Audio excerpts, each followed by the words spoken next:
കാലം അടയാളപ്പെടുത്തിയത് ഇങ്ങനെയൊക്കെയായിരുന്നു. വേര് ഒരു തുടക്കമായിരുന്നു, ഒപ്പം ആവേശവും. ഏറ്റവും അടിത്തട്ടിലേക്ക് സംഘടന ആഴ്ന്നിറങ്ങിയ കാലമായിരുന്നു അത്. ബാലകേരളം നൽകിയ ചുറുചുറുക്ക് ചെറുതൊന്നുമല്ലായിരുന്നു. ആയിരക്കണക്കിന് ഹയർ സെക്കൻഡറി വിദ്യാർത്ഥികൾ അണിനിരന്ന ഹൈക്കോണം ചരിത്രത്തിന്റെ ഭാഗമായി.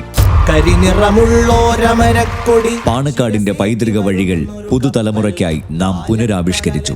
ഞങ്ങളുടെ കുടുംബത്തിന്റെ മാത്രം പൈതൃകമല്ല, അത് സമൂഹത്തിന്റെ പൈതൃകമാണ്. ഒപ്പം നൂറുകണക്കിന് ചെറുതും വലുതുമായ അവകാശ പോരാട്ടങ്ങൾ. ജയിലറകൾക്ക് പോലും ആ പോരാട്ട വീര്യത്തെ തെല്ലും കെടുത്താൻ സാധിച്ചില്ല. ഇന്നിതാ ചരിത്രത്തിലെ മറ്റൊരടയാളപ്പെടുത്തലിന് നാം ഒരുങ്ങുകയാണ്. 25 വർഷങ്ങൾക്ക് ശേഷം മലപ്പുറത്തിന്റെ മണ്ണിലൊരു സംസ്ഥാന സമ്മേളനം. അണിചേരുക.